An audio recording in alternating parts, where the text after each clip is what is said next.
Okay.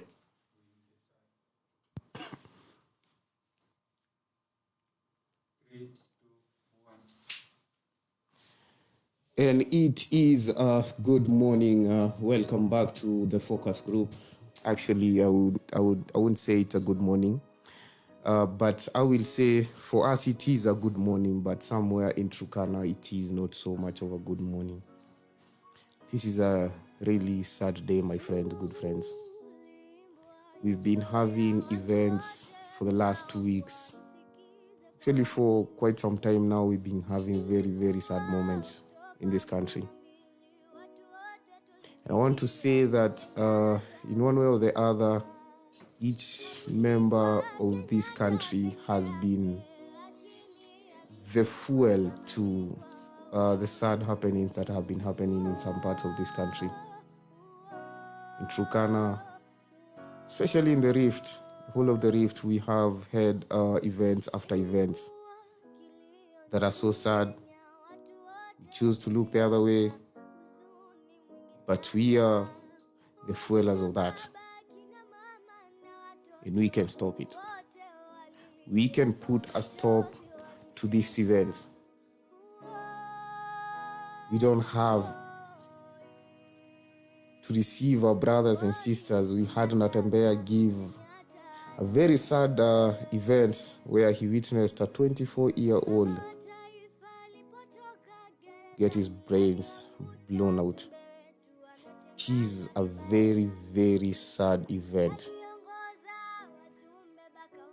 3 days ago, we saw photos that were circulating in the social media where young men of our armed forces didn't have heads, didn't have legs, all blown up. Some coming back, even the relatives cannot tell if their own children and those in those body bags. She's really sad. I remember some time back when we had very sad events via Al-Shabaab's hands.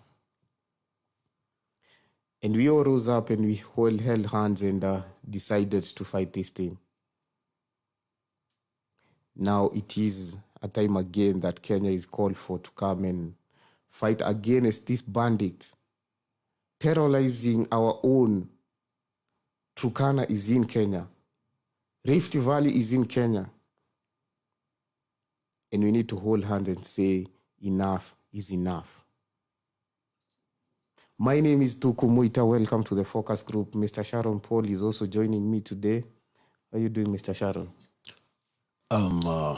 We're fine.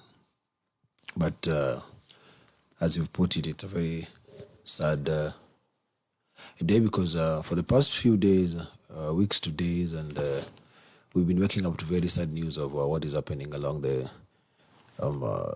South Rift, along the northern corridor of our country, Kenya. Just as you said it and put it so clear, we're receiving back our brothers and sisters in body bags and coming back with very mutilated bodies. And all this is happening in the line of duty.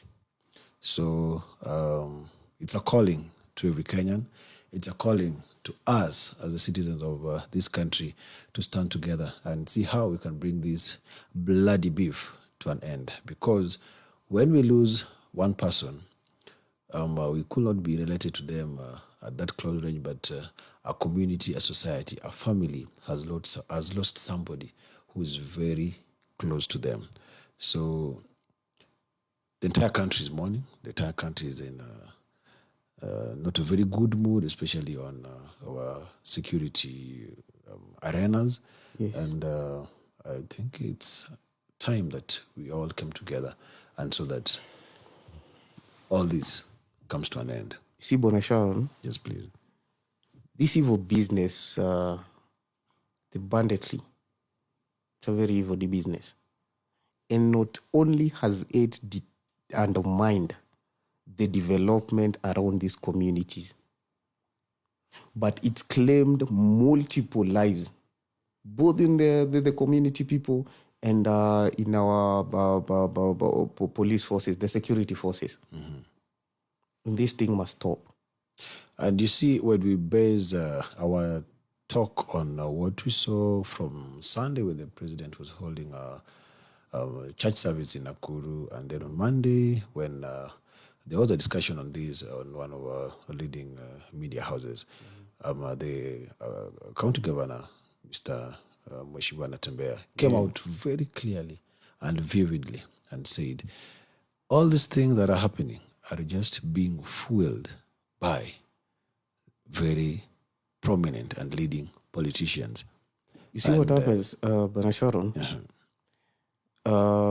These small-scale farmers in most regions are the backbone of the beef industry in this country. And you find that their livelihood gets threatened by these criminals simply because they want to supply stolen beef into these towns, into the uptown, now these markets that we belong to. Yeah, and Natembeya was clear to say that when you visit the Dagoretti Kichinjio, you'll find that meat there. You'll find that meat there, but you cannot identify this meat because you're trying to indicate that somebody will identify his cow by the head or the horns or the hooves. Exactly. But now this meat is in supply, and we Kenyans from Nairobi and across are really consuming it, not knowing these are proceeds from the violence and insecurity happening yes. in the rift. So, Mr. Sharon, I think I'm going to put this very clearly and very briefly. I'm talking to every Kenyan in this country. I'm talking to especially the people in this Nairobi city of ours. In every other major town that is in this town, because that is where this meat end up in. This meat will end up on your table. This meat will end up in your restaurants. This meat will end up in your happy places. If one or every other Kenyan, I do not see what will happen to us if we went for a day without this meat. I remember there was a time Sierra Leone was going through the same thing with the blood diamond. Hence my choosing to name this conversation the bloody meat, the bloody beef. You see, our president, His Excellency William Samoei Ruto, is fed up by this thing. And His Excellency, the Trans Nzoia Governor, Mr. Natembeya, gave a very good narrative of what he experienced firsthand. And he told the president, it's about time you get the information yourself, because people will try and butter the information that is on the ground simply because they want to impress or they want to show the president some work is being done. I want to talk to every Kenyan in this town. I want to talk to every Kenyan that is listening to me. Kenyan who will watch later, Kenyans who are here watching with us. Sierra Leone, Europe, and the US and Belgium were the biggest markets for diamond back then. Chose to boycott every diamond that was coming from Africa. Ladies were getting engagement rings from wooden rings. Not because they don't like shiny things, but because they show the kind of blood that was being shed in Sierra Leone, Liberia, Cote d'Ivoire, that is Ivory Coast, I'm sorry. They saw the amount of blood that was shed, the amount of blood that was spilled to make sure that diamond got to the other end. And someone got to propose on a shiny ring, just carrying it around their fingers. It took 100 lives for you to be beautiful. It's taking lives in Kenya for you to be fed.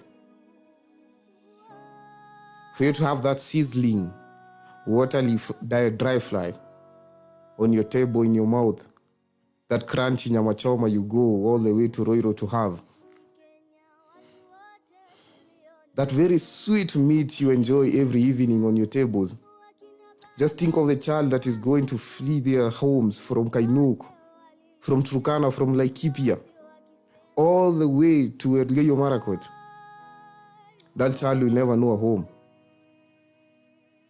So every meat you buy, I'm not saying people should not feed, but I want you to think every meat that you buy probably is going to finance a bullet to be bought somewhere, an IED to be placed on the road, so our security, our children, our 24-year-old Kambas, Luos, Turkanas, Samburus, Costarians, every other people that we put in our armed forces, I can assure you, and Natambea put it very clearly, that these people have the weapons, they have the skill, and they have the will. We've seen it. They've brought back our children in body bags. And they have nothing to lose. And they have absolutely nothing to lose. That's the most painful thing. That's the most painful thing of all. And Muita, just to give some statistics, yes, I think 3 days ago, we lost 3 police officers, which was very painful. Yeah. Watch those poor photos. I still have those images in my head. Sharon. Yeah, actually, these are 2 incidences that have followed each other very closely. There's one that happened along the borders of Turkana and West Pokot, yes, along Kainuk, where we lost 3 officers, and I think some 7 others were seriously injured. And then that was 3-4 days ago. Yes. And then just yet again, I think as recent as yesterday, we lost another 3 police officers. This was along Garissa Dab Highway. Their Land Cruiser ran over an improvised explosive device. Those are the photos that we saw yesterday. Yes. Very disturbing photos. Very disturbing. You cannot know if this is really a human being or a mutilated animal. So it is happening on broad daylight. We are seeing it. Our security agents are seeing it. Our security agencies are seeing it. But just as we are discussing this before we came on air, we were talking about the president deploying the Kenya Defense Forces today. Yes. Was it today or yesterday? Today. Yeah, but still on the numbers that we came across, earlier in January, even the engineers from the Kenya National Highway Authorities, some of them lost their lives along Turkana, in Turkana as well. And this was being brought down to activities by the Al-Shabaab. So this thing is within us. We brothers are killing brothers, and even external militias like the Al-Shabaab also coming in and doing such kind of very crude activities. Actually, Bwana Sharon, these are not our brothers. You see, in any country, and most especially this country we're living in Kenya, the president or the government or any agencies that gives citizenships can strip you of your citizenship. It doesn't have to be on paper. If you're going to terrorize your fellow Kenyans, if you're going to kill your fellow Kenyans, then you do not deserve to be called a Kenyan. You simply are not even a bandit. You're a terrorist. And even the US government always says they cannot negotiate with terrorists. There is no way they're going to negotiate with them. That is the same thing that happens in Kenya. Our forces do not negotiate with the terrorists. So I think it's high time we came together as brothers and sisters and see that however much we're putting our brothers and sisters in the forces on the front line, let us as well try and persuade and also these other people that are having the illegal firearms to surrender. And it's a battle that involves everybody. Let's help the government. Let's help our forces to bring this to an end so that we can have a peaceful Kenya. You see, Sharon, I saw kids, I saw families vacating. These are not bandits. These are families. They're vacating their homes because now the KDF has been deployed there. They're supposed to be you see, no birds, yet they are not. You see, when you see the army landing in any area, the army is there for war, and they've gone there to protect our nation. So there will be collateral, and that is our civilians, our children, our women, our men. They are going to be collateral because these people hide behind our people. So I want to urge every Kenyan that deals. You see, this meat ends up on our tables. Every day. Every day. So I want to urge everybody that deals with meat, please, if you know that you're going to cut corners and get this meat from these people, please, I'm begging you. And some could be very innocent traders, but Exactly. now let us bring it as down as requesting our leaders who are involved in financing these activities to bring all this to an end. I think you can just give it a parting shot so that we can bring it to an end. Mr. Sharon, it's a very sad event. When we end this thing, because I do not want us to take it longer, this is what I'm going to say. Mr. Natembeya was very clear that he knows and he's very sure there are people who finance these things. So if meat, I'm sure you as a trader, you know legit meat, because nobody gets into business without doing their thorough research on whatever they're getting into. So if a cow is brought to you beheaded, please ask questions. Why did you bring this cow to me when there's no head? And hooves. And whose cow is this? So please, let us do business, because every time you make that shilling, there's a child, there's a soldier that is getting killed. So please let us not take this any longer. We are going to take KDF into those places, but immediately you buy that meat, you're going to buy a bullet for those bandits. So let us drain them off the resources, and we can bring sanity to this nation. Let us take off our streets the bloody beef. Because it's killing our people, it's killing our soldiers, it's killing our fellow citizens. Children are moving. It is killing us. And thank you for watching us. And please, enjoy your day knowing that when you enjoyed the day of love yesterday, there's a child who was left homeless.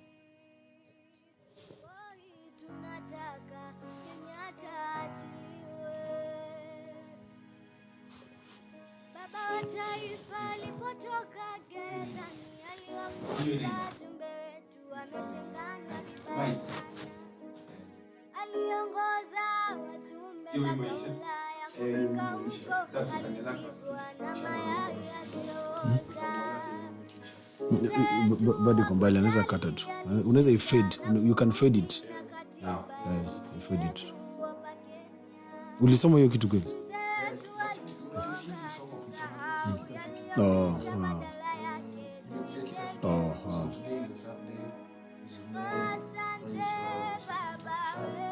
She's a business that needs to stop.